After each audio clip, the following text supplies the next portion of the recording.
In the Frankfurt neighborhood of Philadelphia, police arrived at a crime scene that looked disturbingly familiar. The victim had been targeted with the same highly specific signature as a string of recent murders, leaving no doubt that a serial killer was still active. But as detectives looked at the evidence, they were forced to confront a detail that defied logic.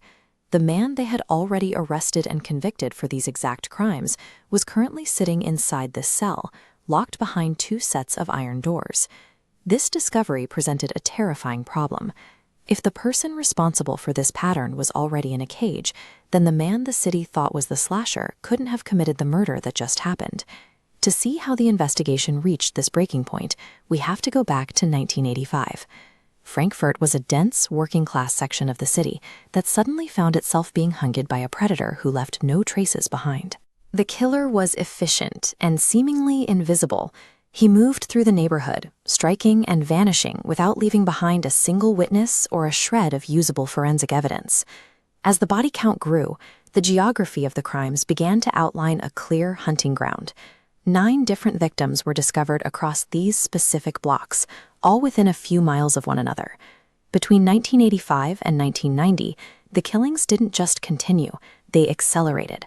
With every new date added to this timeline, the public outcry for an arrest became louder, and the pressure on the Philadelphia police became nearly impossible to manage.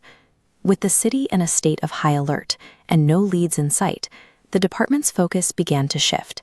The need to provide the public with a sense of resolution was starting to take priority over the search for the actual killer. In the midst of this atmosphere, investigators identified a local man named Leonard Christopher. They began to build a case around him, despite the fact that he didn't seem to match the phantom they had been chasing for years. Christopher was quickly brought to trial. Even though there was no physical evidence linking him to the murders, he was convicted for one of the deaths and sent to prison for life. Almost immediately, the police department held a press conference to reassure the neighborhood. They told the residents of Frankfurt that the streets were finally safe and the case was closed.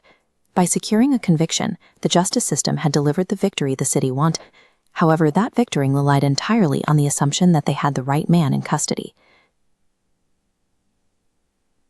That assumption held until a new victim was found on a Frankfurt sidewalk. The crime bore every single specific trademark of the original slasher. This wasn't a copycat. The details were too precise, and the location was too consistent. But Leonard Christopher was still in his cell, miles away from the street where the body was discovered. For the police, the realization was devastating. If Christopher was in prison while this murder occurred, then their entire theory of the case had just been proven wrong.